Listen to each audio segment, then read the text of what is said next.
नमस्कार आप सभी प्यारे विद्यार्थियों को त्रिपाठी कोचिंग सेंटर की ऑनलाइन कक्षा में आप सभी का बहुत बहुत स्वागत है।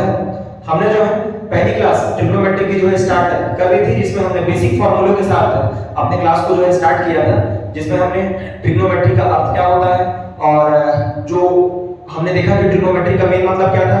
तीन साइड है, उनका हम लोग क्या करना है, मेजरमेंट करना है। उन साइड के मेजरमेंट करने के लिए हमको क्या दिए हैं, 6 रेशियो दिए हुए हैं और 6 रेशियो से कैसे मेजरमेंट किया जाता है वो हमने जो है फॉर्मूले के फॉर्म में जो है देखने का कोशिश किया था। और आज हम उन फॉर्मूले के बारे में बात करने वाले हैं ट्रिग्नोमेट्री के, जो आपके क्वेश्चन को बनाने में मदद करने वाले हैं और साथ में एग्जाम में वो जो फॉर्मूले हैं उनको प्रूव करने के लिए भी जो है सवाल कई बार जो पूछे जा चुके हैं। तो हम लोग ये देखेंगे कि जिन फॉर्मूलों को मैं बता रहा हूं आपको, उनको प्रूव करके जो है कैसे लाया जाता है। ठीक है, तो आइए फिर उससे पहले जो है इन चीज को देखने से पहले मैं आपको छोटी छोटी चीजें जो समझा दूं। अगर मान लीजिए मेरे पास, मैं कहता हूं कि अगर ये साइन है, एक रेशियो है, ठीक है, तो इसमें यदि मान लीजिए मैं एक एंगल यूज कर रहा हूं जिसको मैं कहता हूं थीटा, ठीक है, तो हम लोग यदि हमको इसका स्क्वायर लगाना तो हम लोग जो है इस तरीके से लगाएंगे। दैट मींस एंगल के ठीक पहले स्क्वायर को जो हमको पुट करना है, ना कि ये जो है हमारा सही मेथड है। कई बच्चे क्या करते हैं, इस तरीके से स्क्वायर को लगाते हैं। तो ये जो एंगल है थीटा, इसमें जो है आप स्क्वायर नहीं लगा सकते, ठीक है, क्योंकि एंगल का जो स्क्वायर नहीं होता है, बिल्कुल ये गलत है। ठीक है, तो आपको क्या करना है, जस्ट एंगल से ठीक पहले जो आपको क्या पुट करना है, स्क्वायर पुट करना है। ठीक है, समझ पाए आप इतनी बात को? तो हम लोग जो है आगे चलते हैं। एक छोटा सा आपको इंटरेस्टिंग फैक्ट जो है मैं और बताता हूं। ये जो साइन जो वर्ड है, जो ट्रिग्नोमेट्री का जो सबसे पहला जो रेशियो है, इस साइन वर्ड को हमारे इंडिया के जो मैथमेटिशियन है, इंडिया के जो आपके मैथमेटिशियन है, जिनका नाम हम लोग सभी जानते हैं, आर्यभट्ट। जी हाँ, बिल्कुल आपने सही सुना है, नाम उनका क्या था, आर्यभट्ट। तो इन्होंने ही जो है सबसे पहले इस वर्ड का जो है प्रयोग किया था। समझ पा रहे हैं? और आर्यभट्ट की जो एक किताब थी, यदि उसका नाम आपको याद रह जाए तो बहुत अच्छी बात है। आर्यभट्ट के द्वारा लिखी हुई एक किताब, जिस किताब को अपन कहते हैं आर्यभट्टियम, उस किताब का क्या नाम था, आर्यभट्टियम। इसी किताब में जो है इसका सबसे पहला बार जो है डिस्क्रिप्शन हम लोग को मिलता है साइन का। ठीक है, हम लोग जो है आगे चलते हैं और उन फॉर्मूले के बारे में जो है देखने का कोशिश करते हैं और बढ़िया से उसको समझेंगे और प्रूव करके देखते हैं कैसे उन सारी चीजों को जो है लाया जाता है। ठीक है, तो आइए फिर स्टार्ट करते हैं। उन फॉर्मूले को जो है हम लोग यहाँ पे किसके नाम से जानेंगे, आइडेंटिटीज के नाम से जानेंगे। किसके नाम से जानेंगे, आइडेंटिटीज के नाम से जानेंगे। ठीक है, और ये आइडेंटिटी की संख्या कितनी है, 3 है। समझ पा रहे हैं? और इन 3 आइडेंटिटी से हम लोग कितने फॉर्मूले बनाएंगे, 9 फॉर्मूले बनाएंगे। देखते हैं, कोशिश करते हैं किस तरीके से बनेगा। तो तीनों के लिए जो मैं एक एक करके जो जगह बना लेता हूं। ठीक है, पहला जो आइडेंटिटी है उसको हम लोग क्या कहते हैं, ध्यान दीजिएगा, साइन स्क्वायर थीटा और प्लस में क्या होता है, कॉस स्क्वायर थीटा, और इसका वैल्यू कितना निकल के आता है, आपका 1 निकल के आता है। ठीक है, वापस से मैंने बताया ना, एंगल में कभी भी स्क्वायर नहीं लगाना है। स्क्वायर कहां लगाना है, ठीक एंगल के जस्ट पहले लगाना है। ठीक है, तो आइडेंटिटी क्या है, sine square theta plus cos square theta is equal to क्या, 1। अब ये अगर आपको याद रह जाए तो इसे ठीक आपके जो 2 फॉर्मूले निकल के आते हैं, उसको हम लोग देखते हैं। यदि मान लीजिए आपको कह दिया जाए कि आपको इसका वैल्यू निकालना है साइन स्क्वायर थीटा का, तो आपको क्या करना है, कुछ भी नहीं, इज इक्वल टू 1। इसको आप उधर ट्रांसपोज कर दीजिए, तो ये प्लस वाला उधर चला जाएगा, तो क्या हो जाएगा, माइनस का cos स्क्वायर थीटा। ठीक है, सिमिलरली यदि आपको कोई बोले कि आप यहाँ पे cos स्क्वायर थीटा को मेरे को निकाल के दिखाओ, तो कुछ भी नहीं करना है, 1 साइन वाले को उधर ट्रांसपोज कर दीजिए आप, माइनस का sin स्क्वायर थीटा। समझ पा रहे हैं? ये जो है इसका पूंछ जो है ज्यादा निकल गया है। ठीक है, आगे चलते हैं। तो ये जो है आपका पहला आइडेंटिटी था, जिससे आपके कितने फॉर्मूले निकले हैं, 2 फॉर्मूले निकले हैं। ठीक है, हम लोग आगे बढ़ते हैं। दूसरा जो आइडेंटिटी है वो क्या है, 1 प्लस tan स्क्वायर थीटा। ठीक है, 1 plus tan square theta is equal to ये क्या होता है, आपका sec स्क्वायर थीटा।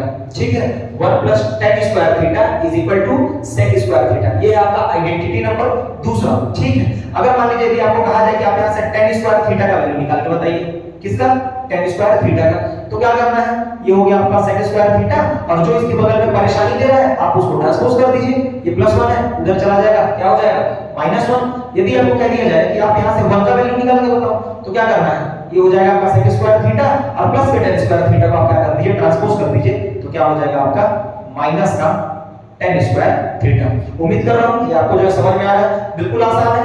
धीरे धीरे यदि आप इन सब चीजों को देखते रहे, लगातार देखते रहे, तो आपको जो है याद हो जाना है ये सारी चीजें। और यदि आप क्वेश्चन को लगातार बनाते रहेंगे तो क्वेश्चन के वक्त ये सारी चीजें बार बार आती हैं और धीरे धीरे करके जो ये चीज याद हो जाती है। ठीक है, आगे बढ़ते हैं। अगला जो है आपका फॉर्मूला वो क्या है, 1 प्लस कॉट स्क्वायर थीटा। ठीक है, ये जो है आपका निकाल के देता है कॉसेक स्क्वायर थीटा। ठीक है, यदि मान लीजिए आपको बोल दिया जाए सेम कॉट स्क्वायर थीटा का वैल्यू निकालिए तो क्या करना है, 1 को ट्रांसपोज कर देना है। ये आपका हो जाएगा cosec स्क्वायर थीटा, अरे प्लस 1 आपका उधर चला गया, क्या हो गया आपका -1। और आपको यदि कहे कि 1 का वैल्यू निकालना है तो कुछ भी नहीं, cosec स्क्वायर थीटा और प्लस 1 एक उधर ट्रांसपोज कर दीजिए, माइनस का cot स्क्वायर थीटा। समझ में आ रहा है? तो ये जो है आपके सामने कितने आइडेंटिटी, पहला, दूसरा, तीसरा, और मैंने बोला था टोटल कितने फॉर्मूले निकलेंगे, 9। काउंट कर लेते हैं, 1 2 3 4 5 6 7 8 और साथ में क्या 9। ठीक है, तो कुल मिला के आपको केवल याद रखना है 3, इनसे ये सारे जो है बन जाएंगे। ठीक है, उम्मीद करता हूं कि आप ये सारी चीजों को जो है बार-बार देखते रहेंगे, रिवाइज करते रहेंगे, तब जो है आपको ये चीजें याद होनी जो है शुरू होंगी। ठीक है, हम लोग जो है अब ये देखने वाले हैं, एग्जाम ये सवाल पूछा जा चुका है और आगे भी संभावना है पूछे जाने की, कि ये जो आइडेंटिटी जो दिया है sin square theta plus cos square theta is equal to 1, कैसे, how 1 plus tan square theta is equal to sec square theta, कैसे, और दूसरा क्या है 1 plus cot square theta is equal to क्या, cosec स्क्वायर थीटा, ये कैसे आता है, इसको जो हम लोग प्रूव करने का कोशिश करते हैं। दैट मींस हम लोग जो है आइडेंटिटी को प्रूव करने जा रहे हैं। ठीक है, चलिए फिर स्टार्ट करते हैं इसको प्रूव करना। ठीक है, वापस से इन सारी चीजों को जो मैं लिखूंगा और एक एक करके जो है प्रूफ करके आपके सामने जो रखूंगा, और आप इसको जो है बार-बार दोहराते रहिएगा, रिवाइज करते रहिएगा।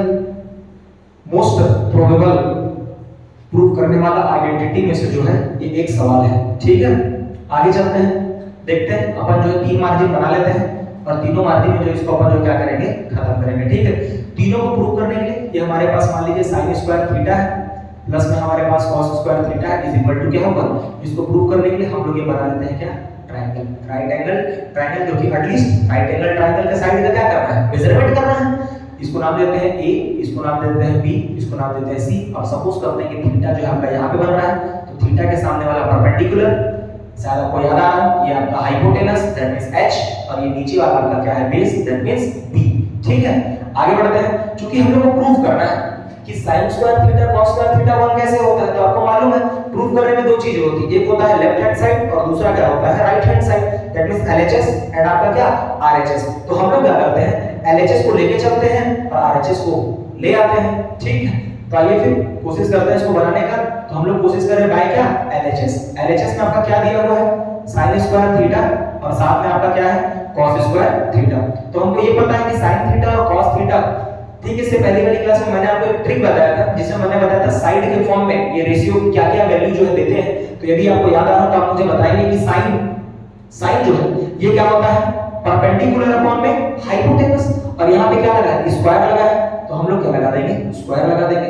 देन उसके बाद क्या है, cos यदि आपको याद आ रहा हो तो क्या था, बेस अपॉन में हाइपोटेनस। ठीक है, तो ये आपका हो जाएगा बेस अपॉन में हाइपोटेनस, और इसका भी हम लोग क्या पुट कर देंगे, स्क्वायर पुट कर देंगे। और आपको मालूम है होल स्क्वायर का मतलब क्या है, ये दोनों का स्क्वायर है, दैट मींस ये परपेंडिकुलर का स्क्वायर अपॉन में हाइपोटेनस का स्क्वायर, और प्लस में आपका क्या हो जाएगा, बेस का स्क्वायर, और साथ में आपका क्या हो जाएगा, हाइपोटेनस का स्क्वायर। ठीक है, आपका ये परपेंडिकुलर स्क्वायर है, बेस स्क्वायर है, और नीचे हाइपोटेनस है, इसका मतलब क्या, डिनोमिनेटर सेम है, और जब डिनोमिनेटर सेम हो तो उसको एक बार एलसीएम के फॉर्म में लिखा जाता है और ऊपर वाले को एज इट इज उतार दिया जाता है, दैट मींस परपेंडिकुलर स्क्वायर और साथ में क्या है, बेस स्क्वायर। अब यहाँ पे एक छोटा सा ट्विस्ट है, आपको जो है मैं एक मैथमेटिशियन का नाम और बताता हूँ, जिनका नाम था पाइथागोरस। क्या नाम था इनका, पाइथागोरस नाम था। इन्होंने क्या दिया था, एक अपना थ्योरम दिया था। पाइथागोरस ने क्या दिया था, थ्योरम दिया था। थ्योरम क्या दिया था, इनका कहना था कि मेरे पास यदि मान लीजिए एक राइट एंगल ट्रायंगल जहां पे एंगल कितने डिग्री का बना है, 90 डिग्री का, और जो सबसे बड़ा वाला साइड है जिसको अपन हाइपोटेनस के नाम से जानते हैं, एक अगर मान लीजिए ये आपका परपेंडिकुलर है और ये आपके पास है मान लीजिए क्या है, बेस। तो पाइथागोरस का कहना था कि किसी राइट एंगल ट्रायंगल में जो सबसे बड़ा वाला जो साइड है दैट मींस हाइपोटेनस, उसका क्या, स्क्वायर, वो इक्वल होगा, कितने इक्वल होगा, तो अगला जो साइड है परपेंडिकुलर का स्क्वायर और साथ में दूसरा जो साइड है उसको अपन क्या कहते हैं, बेस का स्क्वायर। तो दोनों साइड के स्क्वायर के सम के क्या होता है, तो इक्वल होता है। ये किसने बोला था, पाइथागोरस ने बोला था। क्या बताया था कि राइट एंगल ट्रायंगल है, वापस से बोल रहा हूं मैं, सबसे बड़े वाले साइड का स्क्वायर बाकी जो दो साइड है 10 मिनट पर परपेंडिकुलर, साथ में आपका बेस है, उनका स्क्वायर, साथ में उनका सम, और उसके क्या होता है तो इक्वल होता है। ठीक है, तो यहां से आपको देख पा रहा हूं कि कुछ चीजें यहां जो है रिलेट हो रही है, आप शायद देख पाए। तो परपेंडिकुलर स्क्वायर प्लस में क्या है, बेस स्क्वायर, और perpendicular square plus base square किसके इक्वल होता है, हाइपोटेनस के। तो यहां पे भी क्या दिया है, आप चेक करिए ध्यान से, परपेंडिकुलर स्क्वायर और साथ में क्या है, बेस स्क्वायर। तो परपेंडिकुलर का स्क्वायर और साथ में बेस का स्क्वायर दोनों कंबाइन करके क्या बना लेंगे, हाइपोटेनस का स्क्वायर, और अपॉन में भी आपका क्या हो जाएगा, हाइपोटेनस का स्क्वायर, और ये हाइपोटेनस से हाइपोटेनस आपका क्या हो जाएगा, कैंसिल आउट, और आपका एटलीस्ट क्या बच जाएगा आपका 1। और हमको आरएचएस में प्रूव करके क्या लाना था, तो 1 लाना था। तो बेटा इस तरीके से जो है ट्रिग्नोमेट्री के पहले आइडेंटिटी को जो है हम लोग प्रूव करते हैं। ठीक है, तो इसके बाद की जो दोनों आइडेंटिटी है उसको हम लोग जो है अगली क्लास में जो है प्रूव करने का कोशिश करेंगे। तब तक के लिए बहुत बहुत धन्यवाद। आशा करता हूं आप सभी मस्त रहेंगे, खुश रहेंगे और जम के जो है पढ़ाई कर रहे होंगे। ठीक है।